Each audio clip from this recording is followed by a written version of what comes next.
This is Alan Cornett with Cultural Debris. It is Russell Kirk Month, or Kirktober, as we also like to call it, and I wanted to share with you a couple of interesting new acquisitions of mine. And those are 2 copies of the London Mystery Magazine. Both of these date from the early 1950s. This one comes from December 1950, and this one is from February 1952.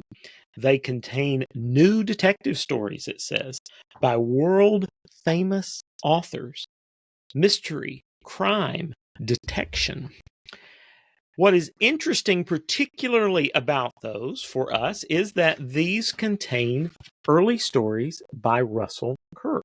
Here we have the Surly Sullen Bell. This is the first time that that story was ever published.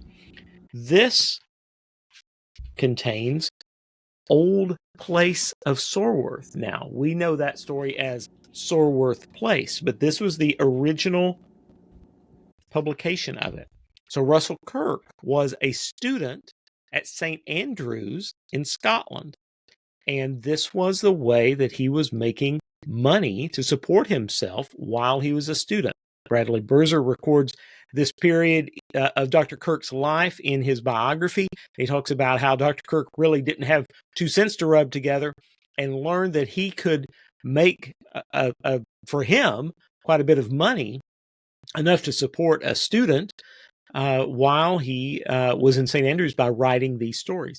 They're beautiful little magazines, beautiful stories. Each of them have special artwork that were commissioned just for those stories.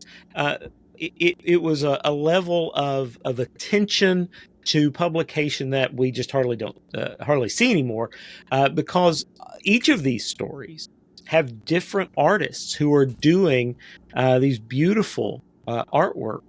Beautiful artwork for them. So I wanted to share these with you as we move towards not only Kirk Night on the 19th, but also Halloween, where these spooky stories will come in handy. So you may not come across your own copies of London Mystery Magazine, but you can still read both of these stories, classics from the pen of Russell Kirk.